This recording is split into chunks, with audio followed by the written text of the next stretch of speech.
Muling umarangkada ang mga tren ng Metro Rail Transit o MRT3 para maserbisyuhan ang 350,000 mananakay.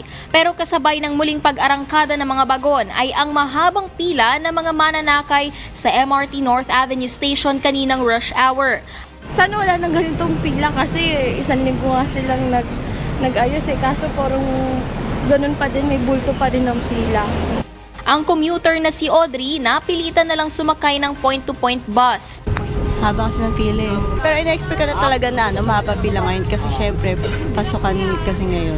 Galing ng bakasyon kaya Ang inventory officer namang si Yayi, umaasa pa rin di mahuhuli sa kanyang trabaho kahit daw bagtasin mula Quezon City hanggang Makati sakay ang MRT. Siguro wala nang hindi na magde-delay. Sana, para hindi na kami malilate.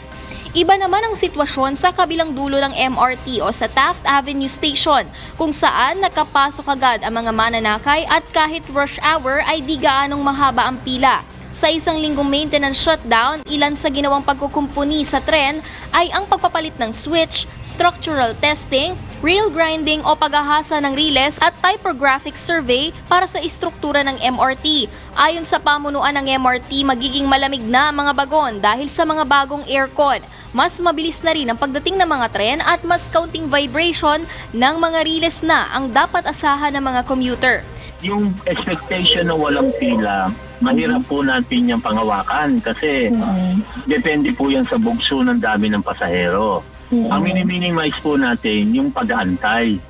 Sa kabuuan ay nasa 17 tren ang naisaayos ng maintenance transition team nitong nakaraang linggo. Ngayong taon nakapagtala ng 7 breakdown incidents ang MRT. 57 naman noong nakaraang taon habang record-breaking na 516 glitches noong 2017. Mai Bermudez, UNTV News and Rescue, Quezon City.